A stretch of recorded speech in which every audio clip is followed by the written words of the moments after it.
Hai girls! Ketemu lagi di Cewek Banget Update cuma di official YouTube channel cewekbanget.id. Dalam rangka menyambut Lebaran, Cewek Banget Update hari ini akan memberitakan tentang panduan sholat Idul Fitri 1442 Hijriah dari Kementerian Agama Republik Indonesia. Yuk simak videonya sampai habis. Kementerian Agama atau Kemenak menerbitkan aturan penyelenggaraan sholat Idul Fitri 1442 Hijriah. Aturan dan panduan tersebut tertuang dalam Surat Edaran atau SE nomor 7 tahun 2021 tentang panduan penyelenggaraan sholat Idul Fitri tahun 1442 Hijriah atau 2021 Masehi di saat pandemi Covid. Menteri Agama atau Menak Yakut Kholil Qomas mengungkapkan, panduan ini diterbitkan guna memberikan rasa aman kepada umat Islam sekaligus mencegah penyebaran COVID-19. Nggak cuma mengatur perihal sholat Idul Fitri 1442 Hijriah, girls. Surat edaran tersebut juga mengatur kegiatan malam takbiran.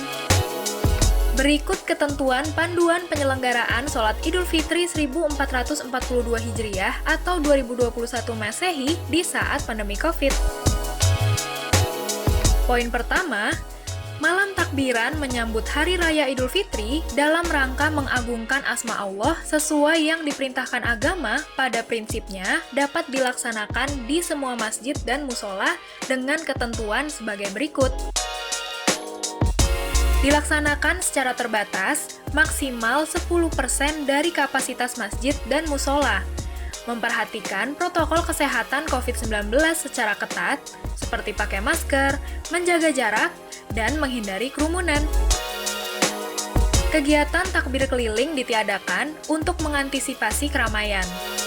Kegiatan takbiran dapat disiarkan secara virtual dari masjid dan musola sesuai ketersediaan perangkat telekomunikasi di masjid dan musola.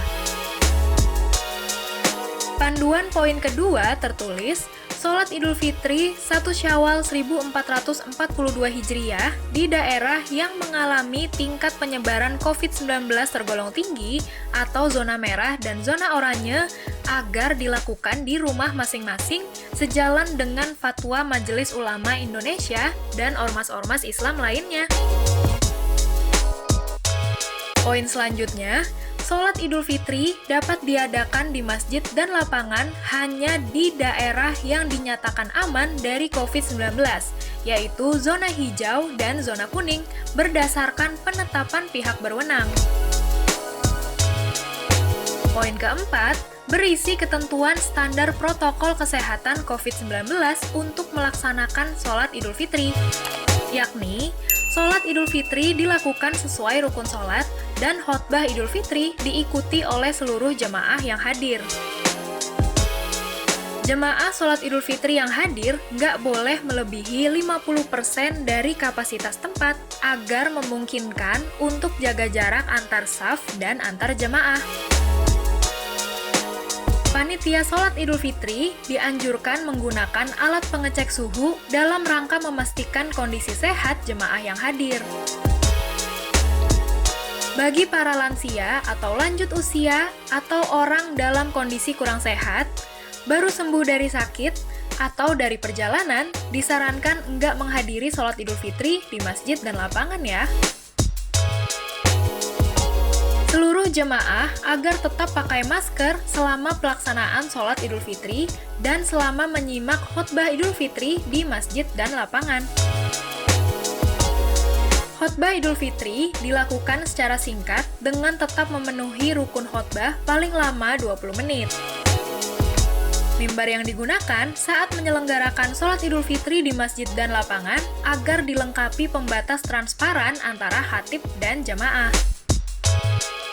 Sesuai pelaksanaan sholat Idul Fitri, jemaah kembali ke rumah dengan tertib dan menghindari berjabat tangan dengan bersentuhan secara fisik.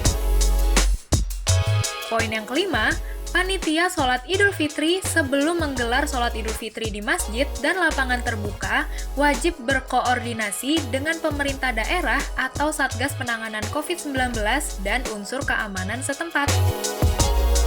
tindakan ini penting dilakukan ya girls, untuk mengetahui informasi status zonasi dan menyiapkan tenaga pengawas agar standar protokol kesehatan COVID-19 dijalankan dengan baik, aman, dan terkendali.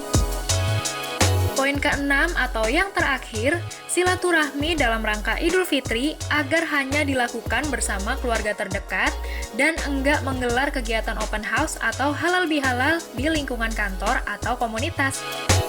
Sementara itu, jika terjadi perkembangan ekstrim terkait peningkatan kasus COVID-19 atau adanya mutasi varian baru, maka pelaksanaan surat edaran ini disesuaikan dengan kondisi setempat.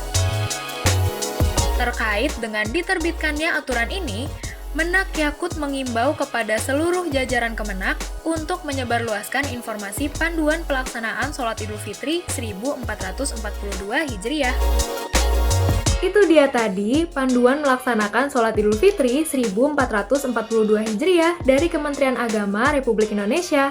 Supaya ibadah tetap aman, kamu juga harus tetap mematuhi protokol kesehatan ya, dengan rajin mencuci tangan, memakai masker, menjaga jarak, menjauhi kerumunan, dan membatasi mobilitas. Kamu juga harus tetap update informasi dengan rajin mampir ke websitenya cewekbanget.id, lalu follow semua akun sosial medianya cewekbanget.id, dan jangan lupa untuk subscribe channel YouTube-nya cewekbanget.id. Terakhir, tim cewekbanget.id nggak lupa untuk mengucapkan Selamat Hari Raya Idul Fitri, mohon maaf lahir dan batin. Bye-bye girls!